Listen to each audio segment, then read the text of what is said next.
بسم الله الرحمن الرحيم. الحمد لله رب العالمين. الصلاة والسلام على رسوله الأمين نبينا محمد بن عبد الله خاتم النبيين والمرسلين وعلى آله وأصحابه أجمعين وعلى من تبعهم بإحسان إلى يوم الدين وبعد. فأعوذ بالله من الشيطان الرجيم من همزه ونفخه ونفثه. بسم الله الرحمن الرحيم. رب اشرح لي صدري ويسر لي أمري واحلل عقدة من لساني يفقه قولي. اللهم زدنا علما وارزقنا فهما. اللهم آمين. எல்லாம் வல்ல அல்லாஹ்வின் நல்லடியார்களே, அல்லாஹுடைய மாபெரும் கிருபையினாலும் அவனுடைய நாட்டத்தினாலும் நம்முடைய இந்த ரமதான் சம்பந்தமான நிகழ்ச்சியை ஆரம்பமாக்குகிறோம். ரமதானுக்காக ஆயுத்தமாவோம் என்கிற ஒரு பெருந்தலைப்பின் கீழ் நிகழ்த்தப்பட இருக்கின்ற இந்த நிகழ்வு 2 அமர்வுகளாக பிரிக்கப்பட்டிருக்கு. முதல் அமர்வாக இப்போலிருந்து இன்ஷா அல்லாஹ் மக்ரிபு தொழுகை வரைக்கும் இருக்கும். மக்ரிபு தொழுகைக்கு பிறகு 2வது அமர்வு ஆரம்பமாகும். முதல் அமர்வில் என்னுடைய பேச்சு முடிஞ்ச பிறகு நம்முடைய உஸ்தாத் உவைஸ் அஹ்மத் ஃபாரூக்கி ஹஃபிதஹுல்லா அவங்களுடைய பேச்சு இருக்கும். அதற்கு பிறகு மக்ரிபு இருக்கும். மக்ரிபுக்கு பிறகு ஷேக் அனீசுர் ரஹ்மான் அஅதமி அல் மதனி ஹஃபிதஹுல்லா அஸ்ஸ வஜல் அவங்களுடைய பேச்சு இருக்கும். ஆக அன்பார்ந்தவர்களே, ரமதான் சம்பந்தமான நம்முடைய தெளிவுகளுக்காக நாம் இங்கு ஒன்று கூடியிருக்கிறோம்.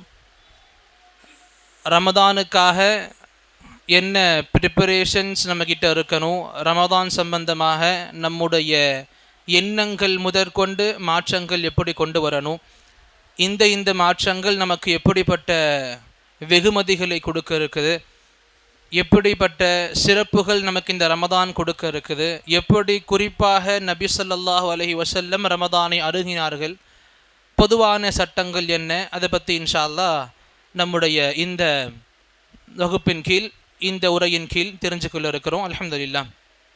அன்பார்ந்தவர்களே, பொதுவாக ரமதான் அப்படின்னா நமக்கு தெரிஞ்சு இருக்கிறது நோன்புக்கான மாதம். ரமதான் நோன்புடைய மாதமாக இருக்குது. இந்த நோன்பு சம்பந்தமான வரலாறு எனக்கு அடுத்து பேசக்கூடிய ஷேக் அவங்க அழகாக சொல்லி புரிய வைப்பாங்க இன்ஷா அல்லாஹ். அந்த வரலாறுக்குள்ளே போக வேண்டிய அவசியம் நமக்கு இப்போ கிடையாது. இன்ஷா அல்லாஹ் கண்டிப்பாக உங்களுக்கு அந்த பேச்சுகள் கிடைக்கும். இப்போ பொதுவாக இந்த நோன்பு அப்படின்னா என்ன, நோன்பு கொடுக்கக்கூடிய சிறப்புகள் என்ன, அதை சார்ந்த ஒரு சில விஷயங்களை பார்த்து முடிச்சுப்போம். இப்போ நோன்பு அப்படின்னா பொதுவாக அரபியில் சொல்லுவாங்க அஸ்ஸௌம். இஸ்லாத்தின் அடிப்படை கடமைகளாக நமக்கு தெரிஞ்சிருக்கிறது 5. சின்ன பிள்ளையிலிருந்து நமக்கு சொல்லி கொடுப்பாங்க இஸ்லாத்தின் கடமைகள் 5.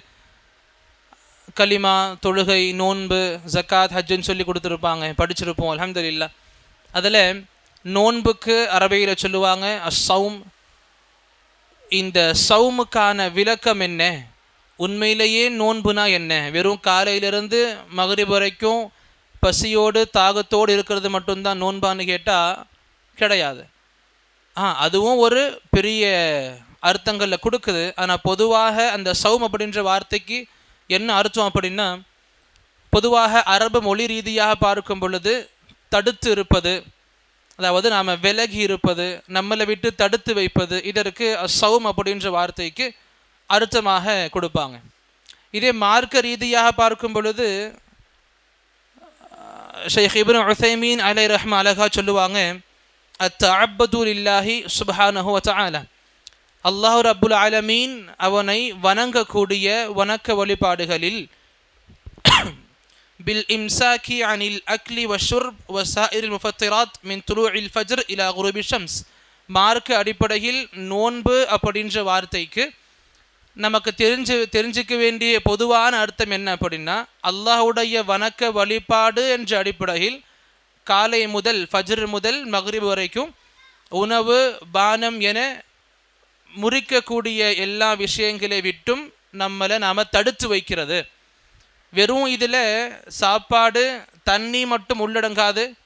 இதை தவிர்த்து இன்னும் நிறைய விஷயங்கள் இருக்குது. எதன் மூலம் நம்முடைய நோன்பு வீணடிக்கப்படுமோ முறிக்கப்படுமோ அந்த விஷயங்களை விட்டு நாம் நம்மளை தடுத்துக்கிறது, தள்ளி வைக்கிறது. இம்சாக் அத்தமசுக், இது முழுக்க முழுக்க அல்லாஹுடைய வணக்க வழிபாடுகளில் சார்ந்த ஒன்றாக இருக்குதுன்னு புரிஞ்சுக்கணும் முதல்ல. ஹைர், இப்போ பொதுவாக ரமதானுடைய மாதம் வருது அப்படின்னா நபி ஸல்லல்லாஹு அலைஹி வஸல்லம் சஹாபாக்களை பார்த்து சொல்லுவாங்க, அதாக்கும் ஷஹ்ரு ரமதான், தோழர்களே ரமதானிய மாதம் உங்களுக்கு முன்ன இருக்குது, ரமதான் வந்துகிட்டு இருக்கு. ஷஹ்ருன் முபாரக், நபி சொல்லுவாங்க ஷஹ்ருன் முபாரக்.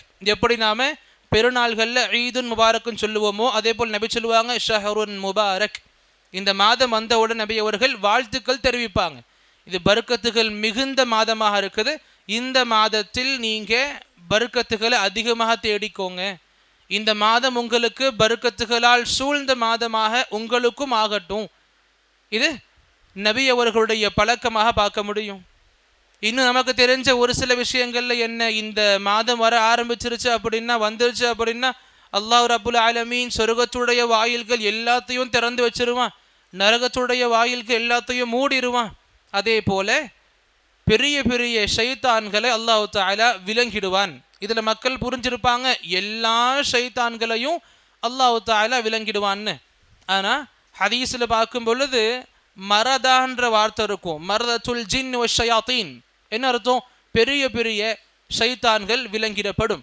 எல்லா ஷைத்தான்களும் கிடையாது, பெரிய பெரிய ஷைத்தான்கள். எந்த ஷைத்தான்கள் ஃபித்னாக்களை உருவாக்குமோ, எந்த ஷைத்தான்கள் மிகப்பெரிய கெட்ட கெட்ட விஷயங்களை மக்களுக்கு மத்தியில் கொண்டு வந்து சேர்க்குமோ அப்படிப்பட்ட பெரிய ஷைத்தான்களை அல்லாஹ் ரப்புல் ஆலமீன் இந்த மாதம் வந்தவுடனே விலங்கிடுவான், அதை கைது பண்ணிடுவான்.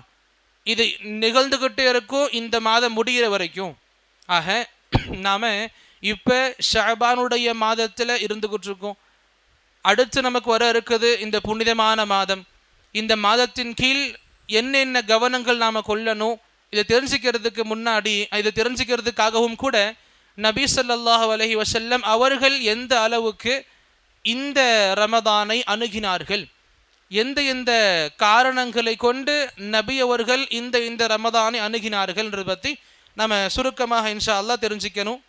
இந்த பொதுவாக பார்க்கும் பொழுது ஆரம்பத்தில் சொல்லிக்க விரும்புவேன், ரமதானிய மாதம் வாழ்க்கையில் வர்றது ரொம்ப பரக்கத்தான நேரங்களை கொண்டு. அப்போ இந்த சிறந்த நாள்கள், சிறந்த மாதம் நம்ம வாழ்க்கையில் எத்துணை முறை அடைகிறோமோ அத்துணை செல்வங்கள் நமக்கு அதிகமாகுது, அத்துணை நன்மைகள் நமக்கு அதிகமாகுது. ஏன் வாழ்க்கையில் ஒரே ஒரு ரமதான் அடைஞ்சாலும் கூட சுப்ஹானல்லாஹ் அவங்களுடைய சிறப்புகள் ஏராளமாக இருக்குது. எந்த அளவுக்குன்னா புரிய வைக்கிறதுக்காக நபியுடைய ஹதீஸ் ஒன்று சொல்ல விரும்புவேன். நபியுடைய காலகட்டத்தில் இருக்கும் 2 நபர்கள் இருப்பாங்க. 2 நபர்களும் இஸ்லாமை அக்செப்ட் பண்ணுவாங்க. அதில் ஒருத்தர் போர் மீது அதிக ஆர்வம் கொண்டு இருப்பாங்க, இஸ்லாத்துக்காக போர் புரியணும், ஜிஹாது பண்ணணும், அதில் அதிகம் ஆர்வம் கொண்டு இருப்பாங்க, போர்கள் நிறைய கலந்துப்பாங்க. அப்படியே போர்களில் கலந்துக்கிட்ட அந்த இடங்கள்லையே போர்லையே ஷஹீதும் ஆயிடுவாங்க. ஒருத்தர் ஷஹீதாயிட்டார், இன்னொருத்தர் இன்னும் 1 ஆண்டு காலம் வாழ்ந்துக்கிட்டு இருக்கிறாரு, எந்த போர்லையும் அவர் கலந்துக்கலை. ஒரு ஆண்டு பிறகு அவர் இயற்கையான மௌத் அடைகிறார். சினாரியோ புரியுதா? 2 நபர்கள் இஸ்லாம் ஏற்றுக்கிறாங்க, ஒருத்தர் போர் புரிந்து ஷஹீத் ஆயிட்டாங்க, அல்லாஹ்வுடைய பாதையில் ஷஹீத் உயர்ந்த அந்த சுப்ஹானல்லாஹ். 2வது மனிதர் அவரை விட இன்னும் 1 ஆண்டு காலம் அதிகமாக வாழ்கிறாரு, இயற்கையான மௌத் அடைகிறார். இங்கே தல்ஹா ரலியல்லாஹு அன்ஹு அவங்க கனவு ஒன்று காணுவாங்க. போன இந்த 2 நபர்களில் முதலாவதாக சொர்க்கத்துக்கு போறவராக யாரா இருக்க வாய்ப்பு இருக்கு?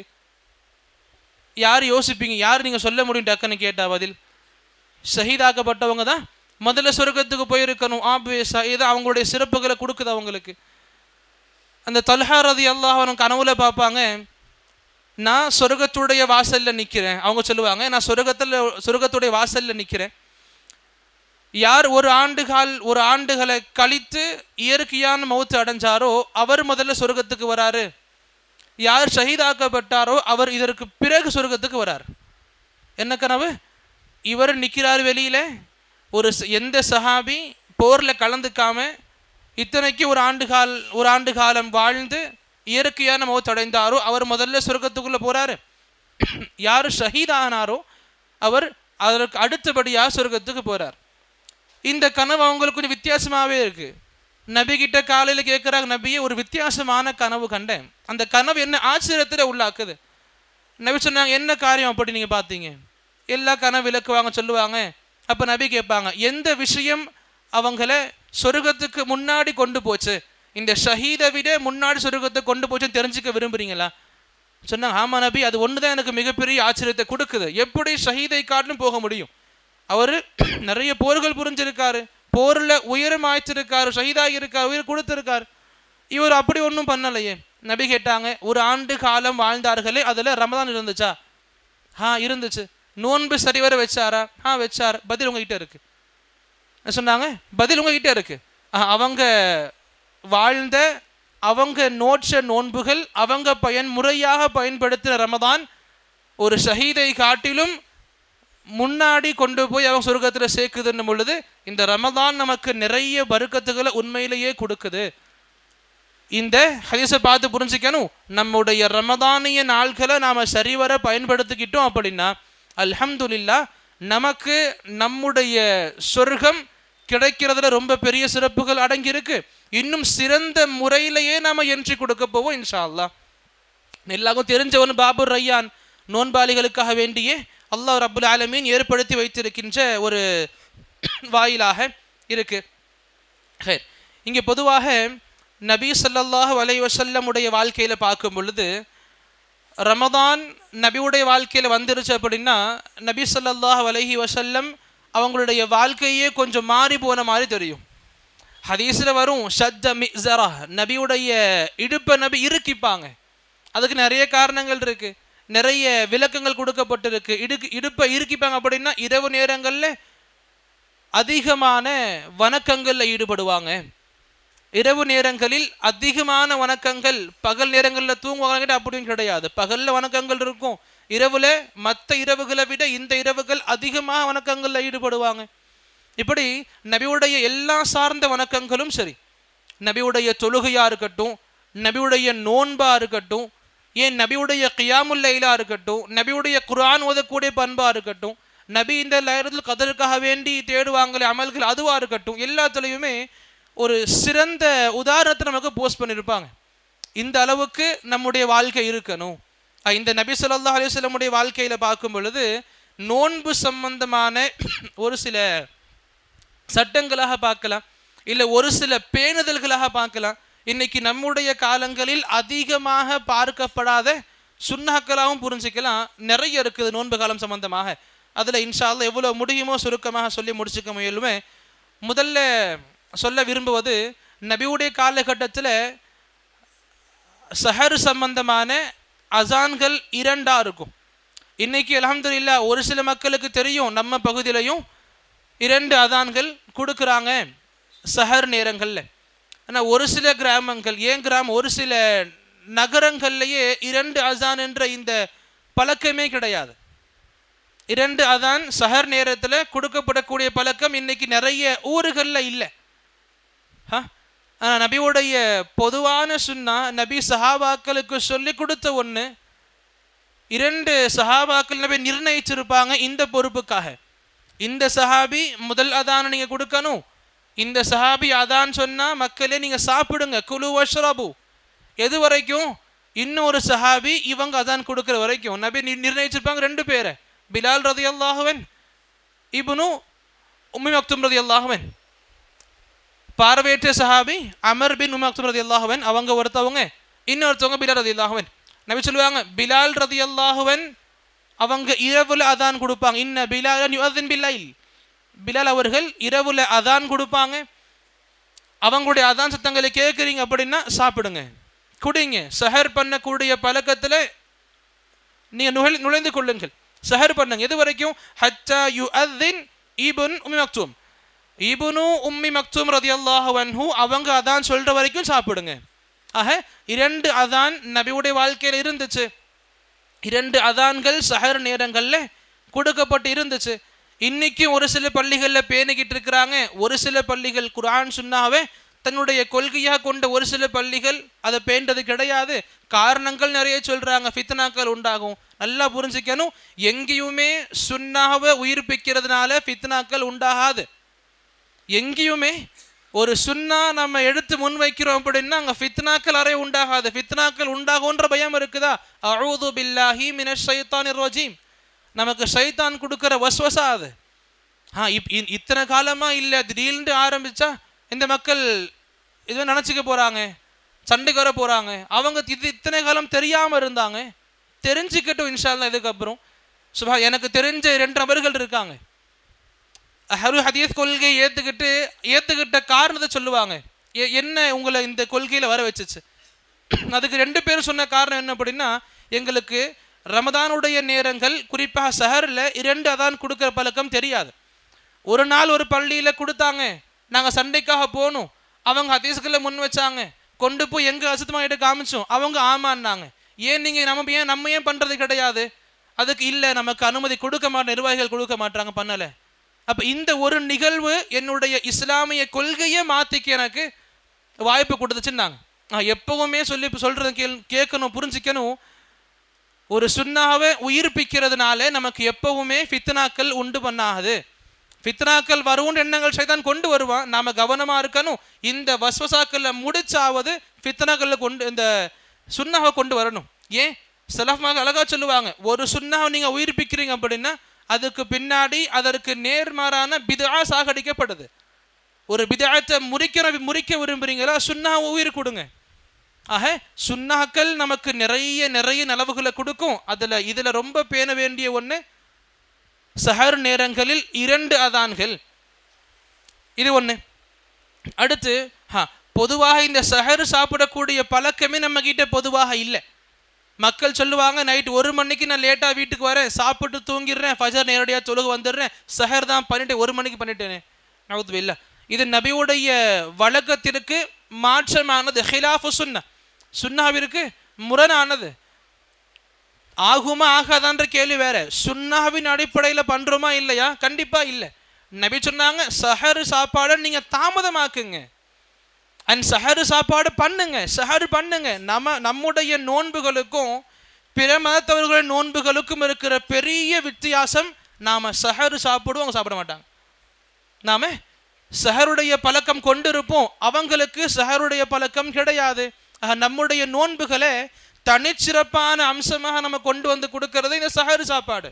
ஆக சஹர் பண்ணக்கூடிய பழக்கத்தை கொண்டு வர நபி சொன்னாங்க, இந்த உணவு அல் கிதா உல் முபாரக், பரக்கத்துகள் மிகுந்த உறவு, பரக்கத்துகள் மிகுந்த உணவு இது. இந்த இடங்களில் நம்முடைய சுன்னாவை நாம் உயிர்ப்பிக்க விரும்பணும் அப்படின்னா இந்த நேரங்கள், குறிப்பாக ரமதான் இல்லாமல் எந்த நோன்பாக இருக்கட்டும், சஹர் பண்ணக்கூடிய பழக்கத்தில் நாம் ஈடுபடணும். அடுத்தபடியாக பார்க்கும் பொழுது, எந்த அளவுக்கு நபி ஸல்லல்லாஹு அலைஹி வஸல்லம் இந்த சஹருடைய நேரங்களை தாமதப்படுத்துவாங்க அப்படின்னா, நபி ஸல்லல்லாஹு அலைஹி வஸல்லமுடைய இந்த நோன்புடைய சஹர் மற்றும் ஃபஜ்ர் தொழுகையை பற்றி சஹாபாக்கள் கேட்பாங்க. தெரியாத சஹாபாக்கள் தெரிஞ்சவங்ககிட்ட கேட்பாங்க, தாபிஈன்கள் சஹாபாக்கள்கிட்ட கேட்பாங்க, நபியுடைய சஹருக்கும் நபியுடைய ஃபஜருக்கும் எந்த அளவுக்கு டிஃப்ரென்ஸ் இருக்கும், எந்த அளவுக்கு நேர அவகாசம் இருக்கும். அதில் சஹாபாக்கள் அழகாக சொல்லுவாங்க, கத்ரு கிராஅத்தி 50 ஆயா, நபி சஹர் பண்ணி தொழுகைக்கு போய் நிற்கிறதுக்கு ஒரு நேரம் அளவு அப்படின்னா ஏறத்தாழ நீங்கள் 50 வசனங்களை ஓதுனா எவ்வளவு நேரம் ஆகுமோ அவ்வளவு நேரம் தான் இருக்கும். அப்போ நபி கடைசி நேரங்களில் சஹர் பண்ணக்கூடிய பழக்கம் கொண்டிருந்தாங்க. சஹர் பண்ண கையோடு அப்படியே நபி உறங்க செல்லாமல் தொழுகைக்கு போவாங்க. இன்றைக்கி நம்ம மக்களில் நிறைய நபர்கள் இரவு வணக்கங்கள் அதிக ஆர்வம் காட்டுவாங்க, ஆனால் கடமைகளை விட்டுருவாங்க. நைட்டு ஃபுல்லாக அல்லாஹ் வணங்குவாங்க, குர்ஆனில் கிடப்பாங்க, துஆல இருப்பாங்க, முனாஜாத்தில் இருப்பாங்க, சுப்ஹான் அல்லாஹ். ஆனால் ஃபஜர் நேரம் கிடையாது. சஹர் பண்ண உடனே கொஞ்சம் தூங்கி எழுந்திருக்கலாம், அப்படி தூங்குவாங்க, லுஹருக்கு எழுந்திருப்பாங்க. இன்னும் ஒரு சில மக்கள் பெருமையாக சொல்லுவாங்க, நான் சஹர் பண்ணிட்டு தூங்கினேன், ஃபஜர் இல்லை, லுஹர் இல்லை, அசருக்கு எழுந்திருச்சேன், இன்னும் இஃப்தாருக்கு எழுந்திருச்சேன், அசருக்கு எழுப்பி விட்டாங்க கஞ்சி வாங்குறதுக்காக. இது நம்முடைய நோன்புக்கான அம்சங்கள் கிடையாது. நபி சொல்லி கொடுத்தாங்க, மன்லம் யதா கௌல ஸூர் வல் அமல பிஹ், எந்த ஒரு நபர் தப்பான வார்த்தைகளையும் தப்பான செயல்களையும் விடாம இருப்பாரோ, ஃபலைஸ லில்லாஹி ஹாஜதன் பி அன் யதஅ தஆமஹு வ ஷராபஹு, அப்படிப்பட்ட நபர் தாகித்து இருக்கிறதுக்கும் அப்படிப்பட்ட நபர் பசியோடு இருக்கிறதுக்கும் எந்த ஒரு தேவையும் அல்லாஹ்வுக்கு கிடையாது. ஆக நம்முடைய அமல்களில் அல்லாஹ்வுக்கு தேவையானது குறிப்பாக நோன்பு சம்பந்தமாக பசியோடு இருக்கிறதோ தாகத்தோடு இருக்கிறதோ கிடையாது. இது மட்டுமே நமக்கு நோன்பு கிடையாது. இதில் என்ன பண்ணணும், எந்த எந்த அமல்கள் ரீதியாக நமக்கு நபி சொல்லி கொடுத்தாங்க அந்த விஷயங்களை நாம் ஈடுபடணும். இதே அடிப்படையில் பார்க்கும் பொழுது நபி ஸல்லல்லாஹு அலைஹி வஸல்லம் உடைய காலத்தில் இன்னும் பேணப்பட்ட ஒரு சுன்னாவாக நபி சொல்லுவாங்க, இந்த உம்மத்து ஹைரில் இருக்கும். எது வரைக்கும்? இந்த இஃப்தாருடைய நேரம் வந்த பிறகு நேரங்கள் தாமதப்படுத்தாம உரிய நேரத்தில் சீக்கிரமாக இஃப்தார் பண்ணுறது. இஃப்தார் சீக்கிரமாக பண்ணுறது நபி நமக்கு சொல்லி கொடுத்தாங்க. எந்த அளவுக்கு உம்மத் சீக்கிரமாக இஃப்தார் பண்ணுமோ அந்த காலமெல்லாம் நலவுகளில் இருக்கும், ஹைரில் இருக்கும்.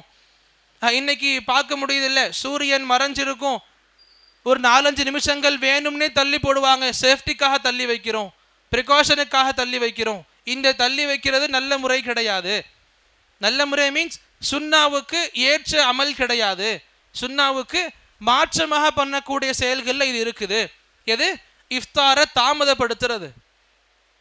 சஹருடைய சாப்பாடை கடைசி நேரங்களில் சாப்பிட்றது நபியுடைய வழி. அதே போல இஃப்தாருடைய உணவை ஆரம்ப நேரங்களில் நம்ம சாப்பிட்றது நபியுடைய வழி. நாம் இதில் எந்த ஒரு பிரச்சனைகளையும் எந்த ஒரு மன எண்ணங்களையும் இதில் கொண்டு வரக்கூடாது. இந்த புரிஞ்சிக்கணும். சரி, இந்த நபியுடைய வாழ்க்கையில் இந்த இஃப்தார் சம்பந்தமான துவா இருக்குல்ல, இன்னைக்கு பெரிதளவில் மக்கள் பேசக்கூடிய விஷயங்கள்ல ஒன்று. பள்ளிகள் ரீதியாக சண்டை போட்டுப்பாங்க. இந்த துவாவை தான் ஓதி திறக்கணும், இந்த துவா தான் ஓதணும், ஓதப்படலையா உங்களுடைய நோன்பு கிடையாது, நோன்பா இருக்கிறீங்க தெரியாமல் ஓதிட்டீங்க, நோன்பு உறிஞ்சு போயிருச்சு. இந்த அளவுக்கு நபி இன்னும் பொதுவாக சொல்ல விரும்ப ஈஸியாக புரிஞ்சுக்கிறதுக்கு, நபி ஸல்லல்லாஹு அலைஹி வஸல்லம் இஃப்தார் பண்ணும் பொழுது கடைசி நேரங்களில், இஃப்தார் நேரம் வரப்பொழுது கடைசி நேரங்களில் அதிகமாக துவாக்கள் கேட்பாங்க, துவாக்கள் அதிகமாக ஈடுபடுவாங்க.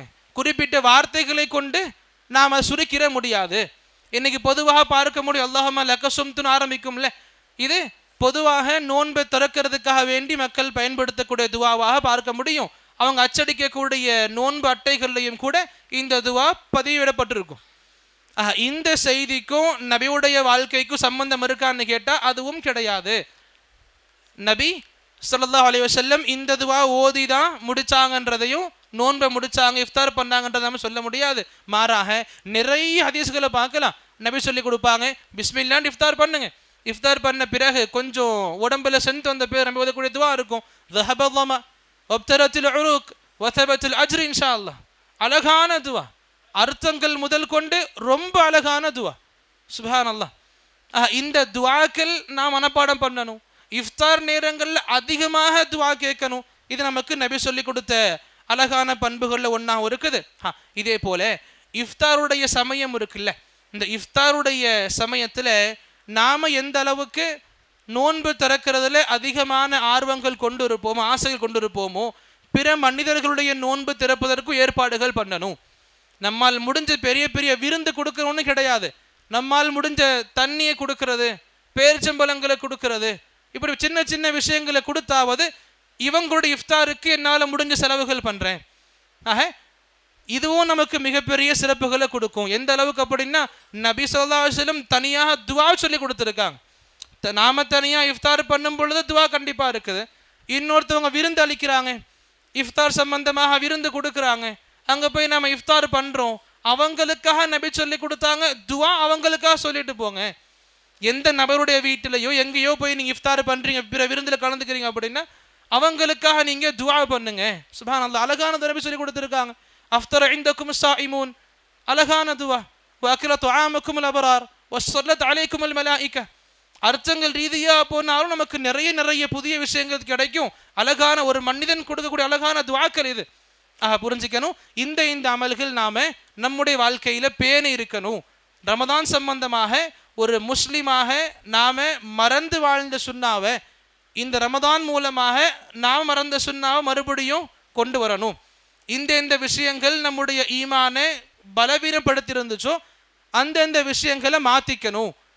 குறிப்பாகவே இந்த ரமதானிய மாதம் நம்முடைய ஈமானை பூஸ்ட் பண்ணக்கூடிய மாதமாக இருக்குது. பார்க்க முடியுமே, காலங்காலமாக மற்ற 11 மாதங்கள் பள்ளியின் பக்கம் வராமல் இருந்திருப்பாங்க. ரமதான் வந்திருக்கும், அந்த ஒரு மாதம் ஃபுல்லாக பள்ளியோன்னு கிடப்பாங்க. இந்த ஒரு மாதம் நம்முடைய ஈமானை அதிகமாக கொடுக்கும், இஹ்லாஸை பிதப்பிச்சு கொடுக்கும். சுப்ஹான் அல்லாஹ். யாரும் கூட இருக்க மாட்டாங்க, யாரும் பக்கத்தில் இருக்க மாட்டாங்க, வீட்டில் தனியாக இருப்பீங்க. நல்ல பசி இருக்கும், நல்ல தாகம் இருக்கும், பக்கத்தில் தண்ணியும் இருக்கும், உணவும் இருக்கும். எடுத்து சாப்பிடுவோமா?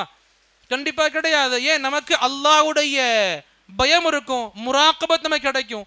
அல்லாஹ் பார்த்துக்கிட்டு இருக்கான், அல்லாஹ் ரப்புல் ஆலமீன் கவனிச்சுக்கிட்டு இருக்கான், அல்லாஹ்வுடைய கவனம் மேலே இருக்குது. அப்போ தக்வா அதிகமாகுது, ஈமான் அதிகமாக, இஹ்லாஸ் அதிகமாகுது. ஆக நம்முடைய இந்த நோன்புகள் எல்லா சம்பந்தமாக பார்த்தால் நமக்கு மிகப்பெரிய சிறப்புகளை கொடுக்குதுன்னு புரிஞ்சுக்கலாம். ஒன்று.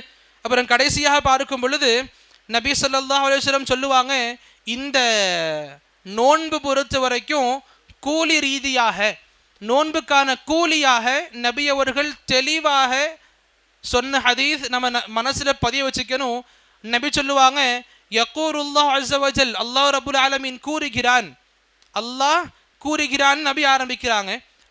அல்லாஹ் என்ன சொல்றான்? குல்லு அமலி பனி ஆதம் லஹு, ஒரு மனிதனுடைய எல்லா அமலும் அவனுக்கானது, இல்ல ஸியாம், நோன்பை தவிர. நோன்பு அல்லாஹ் சொல்ற ஃபஇன்னஹு லி, எனக்கானது, நோன்பு எனக்கானது, அதற்கான கூலியை நானே கொடுப்பேன். அல்லாஹ் ரப்புல் ஆலமீன் முன் வந்து சொல்றான், அதற்கான கூலியை நானே கொடுப்பேன். அப்படின்னா அந்த கூலி ரொம்ப அதிகமாக இருக்கும், நாம் நினைச்சு பார்க்க முடியாத அளவு கண்டிப்பாக கூலி இருக்கும்.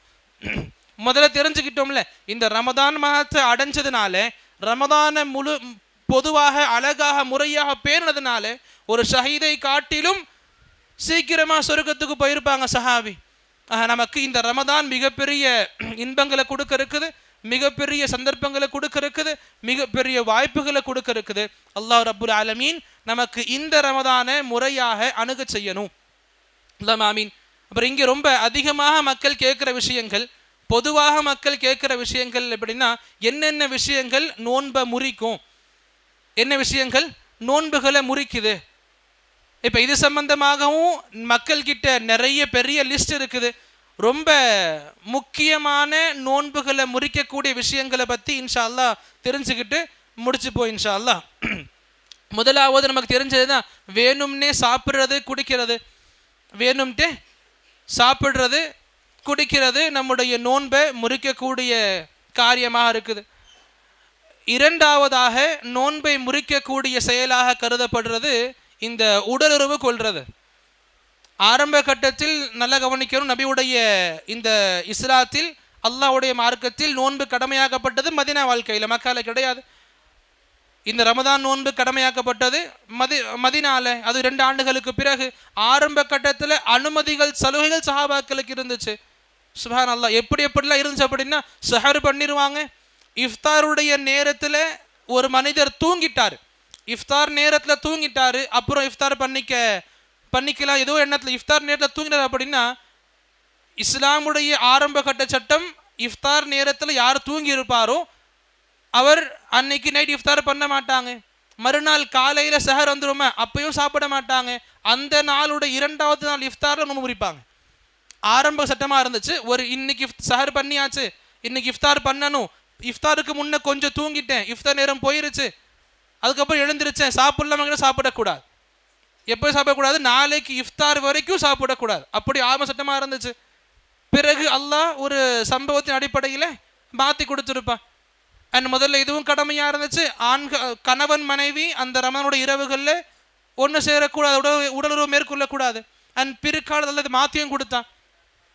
இந்த நோன்பு சமயங்களில் குறிப்பாக நோன்பு வச்சுக்கிட்டு நோன்பாளியாக இருக்கும் பொழுது கணவன் மனைவி உடலுறவு கொள்வது நம்முடைய நோன்பை முறிக்கக்கூடிய காரியமாக இருக்குது. இது இரண்டாவதாக புரிஞ்சுக்கணும். அண்ட் மூணாவதாக, நம்முடைய உடல் உறுப்புலேருந்து, ஆண் உறுப்புலேருந்து இல்லை மர்மஸ்தானத்திலிருந்து இது விந்து வெளியேறும்ல, எந்த வழியா எந்த ஒரு நோக்கத்தோடு விந்து வெளியேறினாலும் இல்லை நாம் வெளியேற்றினாலும் நோன்பு முறிச்சிடும். விந்து வெளியேறது நோன்பை முறிக்கும். இதில் எங்கே ஒன்று மட்டும் சலுகை இருக்கு அப்படின்னா, நம்ம தூக்கத்தில் இருப்போம், நோன்பு சாறு முடிச்சிருப்போம், தொழுதிருப்போம், பிறகு தூங்கியிருப்போம், லோருக்கா எழுந்திருப்போம், அப்போ விந்து வெளியேறப்பட்டிருக்கும். அந்த இடத்துல மட்டும் நமக்கு இஸ்லாம் அனுமதி கொடுக்குது, உங்கள் நோன்பு முறியலை, நீங்கள் குளிச்சிக்கலாம், நோன்பு கண்டினியூ பண்ணலாம். மற்றபடி உடலுறவு மூலமாக விந்து வெளியேறினாலும் சரி, இல்லை தாமாக விந்து வெளியேற்றாலும் சரி, இவர் எந்த காரணத்தினாலே விந்து வெளியேறப்பட்டாலும் சரி, நமக்கு அங்கே நோன்பு முறிக்கப்படுதுன்றதை புரிஞ்சிக்கணும். இது மூணாவது. நாலாவதாக, வாண்டடாக வாந்தி எடுக்கிறது, வாமிட் பண்ணுறது, வேணும்ட்டு விரலை விட்டு விட்டு வாந்தி எடுக்கிறது, தானாக வந்துருச்சு, நோன்புகளை முறிக்காது, அல்ஹம்துலில்லாஹ். இல்லை வேணும்ட்டே ஒரு மனிதர் கையை விட்டு ஏதோ ஒன்று பண்ணி வாந்தி எடுக்கிறார் அப்படின்னா, இங்கே சொல்லப்படுது இந்த வேணும்னு எடுக்கப்படுற வாந்திகள் நோன்புகளை முறிக்கும். அதே போல் பெண்கள் சம்பந்தமாக அவங்களுடைய மாத பிரச்சனைகள் இருக்கும், இல்லை மாத விழாவுடைய ரத்தமாக இருக்கட்டும், இல்லை பிரசவ ரத்தமாக இருக்கட்டும், இது வெளியேறும் பொழுதும் நமக்கு நோன்பு முறிஞ்சிருன்றதையும் புரிஞ்சிக்கணும்.